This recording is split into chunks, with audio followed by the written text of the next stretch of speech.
एक मरतबा फिर से बात करेंगे। ईरान जंग की वजह से सयाहत का शोबा शदीद मुतासिर हुआ है। अरब टूरिज्म बिलखुसूस दुबई में सयाहत को बड़ा झटका लगा।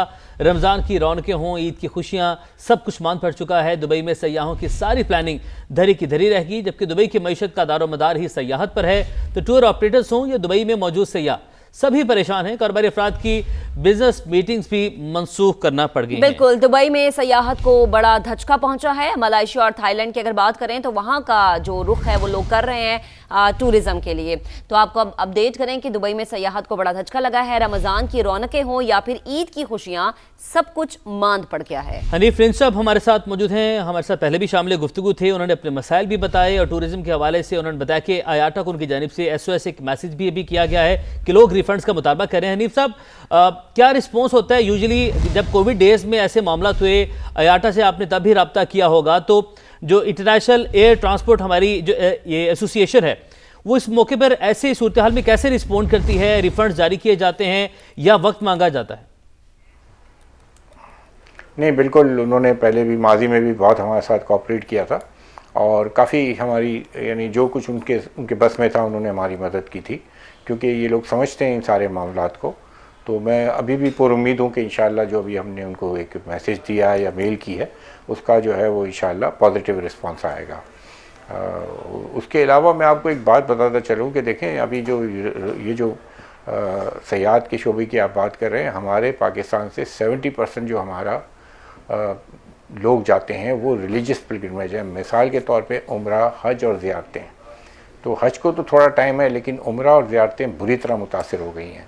तो अब जिस स्टेट का 70% बिजनेस यही हो, तो आप अंदाज़ा कर सकते हैं। जहाँ तक पाकिस्तान में लोगों की सयाहत की बात है, तो ये कोविड के ज़माने से एक अच्छी रिवायत या रीत पड़ गई कि हमारे लोग जो हैं वो ज़्यादातर हमारे तफरी मकामात जो पाकिस्तान के अंदर हैं उनको काफ़ी अच्छी तरह से विज़िट कर रहे हैं। और काफ़ी ये शोबा जो है पिछले 5 साल में 6 साल में काफ़ी तरक्की कर गया है। जो हमारे जितने भी जो हमारे मकामात हैं, मरी और बुरबन और जो भी आप कह रहे हैं, ये सारे मकामात जो हैं वो लोग जाते हैं।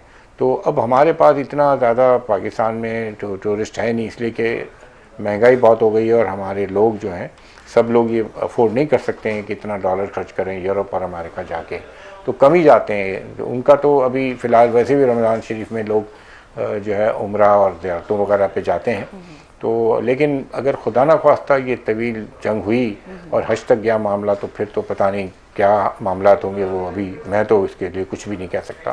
लेकिन नज़र ये आ रहा है कि अगर हुई तो फिर बहुत ज़्यादा मुश्किलात पैदा हो जाएंगी, ज़्यादा नुकसान भी होगा। हनीफ साहब, ये भी फरमाएगा कि अभी आवाम की आसानी के लिए मैं पूछना चाह रही हूँ कि ट्रैवल कहाँ कहाँ किया जा सकता है थ्रू पाकिस्तान, या पाकिस्तान की एयरलाइंस जो हैं वो कहाँ कहाँ लेके जा सकती हैं? हमारे तैयारे कहाँ कहाँ जा रहे हैं, कहाँ कहाँ लैंड कर सकते हैं, कौन कौन से रूट्स खुले हैं?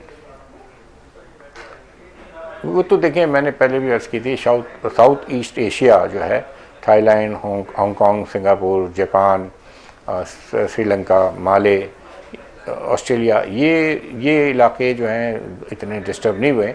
इसी तरह यूरोप के कुछ ममालिक हैं, वीज़ा के मसाइल जो हैं अपनी जगह पर हैं, लेकिन यूरोप में जा सकते हैं, तुर्की भी जा सकते हैं, UK भी जाया जा सकता है, जर्मनी भी जा सकता है। तो यूरोप, लेकिन जो है जो GCC की कंट्रीज़ हैं तमाम, वो नेचुरली वहाँ से ना तो कोई जहाज़ आ सक रहा है ना जा सक रहा है, तो वो बहुत ज़्यादा मुतासर है। अभी एक और भी हुई कि काफ़ी लोग हमारे जो हैं अपने प्यारों से मिलने आते हैं, यूरोप और अमेरिका से पाकिस्तान मिलने के लिए आते हैं। तो काफ़ी लोग ऐसे हैं जो दुबई में और अबू धाबी और कतर वगैरह में फंस के रह गए हैं, इसलिए कि फ़्लाइटें आगे चल ही नहीं रही हैं।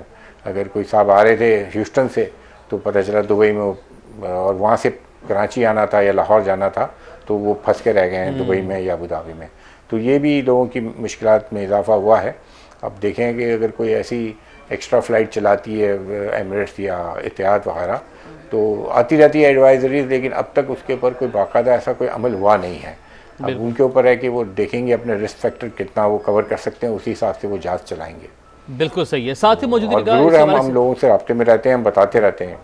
बिल्कुल बिल्कुल, हम भी आपसे मुसलसल जो है ये क्लैरिटी ले रहे हैं ताकि आवाम को इससे गाइडेंस मिल सके। हमारे साथ ही मौजूद रहेगा, मज़ीद सवाल भी आपसे करेंगे। मशरिक़ वस्ता में कशीदगी की वजह से पाकिस्तान में सयाहत और तिजारती शोबा मुतासर होने का खदशा है।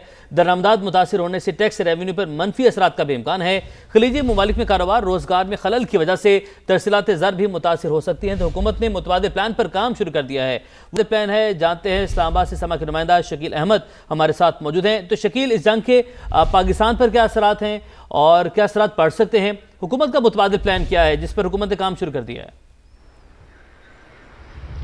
देखिए, हुकूमत तो मुतबादिल प्लान पर काम कर रही है क्योंकि प्राइम मिनिस्टर ने एक हाई पावर्ड कमेटी तश्कील दी है जो रोजाना की बुनियाद पर इस पर गौर कर रही है। लेकिन जो रीजनल कॉन्फ्लिक्ट है, जो टेंशंस हैं, उसकी वजह से पाकिस्तान में खास तौर पर जो सियाहत का शोबा है, टूरिज्म मुतासर होगी, ना सिर्फ इंटरनल बल्कि एक्सटर्नल। क्योंकि बहुत सारे पाकिस्तानी जो हैं ओवरसीज वो पाकिस्तान आते थे छुट्टियां मनाने, फिर ईद के दिनों में भी काफ़ी मूवमेंट होती थी। लेकिन अब फ्लाइट ऑपरेशन मुअत्तल है। पाकिस्तान के नार्दर्न एरियाज में बहुत ज़्यादा डोमेस्टिक टूरिज्म भी होता था और इसके अलावा बाहर से लोग आते थे। तकरीबन 10 लाख सालाना बताया गया है कि नंबर के बाहर से लोग हालिया बरसों में सालाना बुनियाद पर आए हैं। और पाकिस्तान में $1.5 बिलियन तक की टूरिज्म है, इंटरनेशनल और लोकल, और ये अगले 4-5 साल में $4 से $5 बिलियन का इसका पोटेंशियल है। लेकिन जो रीजनल टेंशन है उसकी वजह से ना सिर्फ टूरिज्म पाकिस्तान बल्कि जो इलाकाई ट्रेड है वो भी मुतासर हो रही है। पाकिस्तान में तेल और गैस की जो प्राइसेस हैं वो बढ़ने का खदशा पैदा हो गया है। ऑलरेडी $84 फी बैरल जो ब्रेंट क्रूड इंटरनेशनल खाम तेल की कीमत है वो चली गई है और $100 पर ये जाने का खदशा है, जिससे ना सिर्फ सप्लाई मुतासर होगी, मकामी सारिफिन को इजाफी कीमत चुकाना पड़ेगी। ठीक है शकील, आपने तफसील फराहम किया, साथ रहेगा। डॉक्टर खाकान नजीब हमें ज्वाइन कर चुके हैं। डॉक्टर साहब, बेहद शुक्रिया वक्त देने के लिए। इस जंग के असरात हर एक तो मुल्क पे भी पड़ रहे हैं, दूसरा हर सेक्टर में भी। एनर्जी सेक्टर की मैं बात करूं, फिर मैं अगर बात करूं स्टॉक मार्केट की तो वो भी शदीद मंदी के रुझान में है। फिर तेल की कीमतें बढ़ गई, इवेंचुअली गोल्ड के प्राइसेस ऊपर चले गए। आप ओवरऑल इस चीज़ को कैसे कहेंगे कि जो ममालिक इस जंग में मौजूद हैं या धकेले जा चुके हैं, वहाँ की मईशत और फिर इवेंचुअली उनका पाकिस्तान पे कितना असर हो सकता है? देखिए, सबसे इम्पॉर्टेंट बात तो यह है कि क्या ये कन्फाइंड कॉन्फ्लिक्ट रहता है और 2-4 हफ्ते में अगर तो ये सॉल्व हो जाता है और कोई तस्फिया तलब बात हो जाती है तो that is probably the best outcome जो यहाँ से नज़र आता है। जो भी यूएस के जिसे कहेंगे अहदाफ हैं वो कब पूरे होते हैं और कैसे ये पूरे होते हैं। जहाँ तक अगर स्टेट ऑफ हॉर्मोज को खुला रखते हैं और ऑयल का फ्लो रहता है तो लेट्स होप कि ऑयल जो है वो $85 के करीब ही रहे या $90 पे, या इससे बहुत ज़्यादा स्पाइक ना करे। That's the best case scenario. I still think कि ये इसी तरह प्ले आउट करेगा। But having even said that, Pakistan के पास क्या 30 दिन के ज़खायर होंगे ऑयल के। सो ये इंश्योर करना है कि ऑयल के ज़खायर आते रहें और अगर कोई डिस्ट्रप्शन होती है तो ओपेक प्लस या सऊदी अरेबिया रेड सी के थ्रू हम लेते रहें ये चीज़।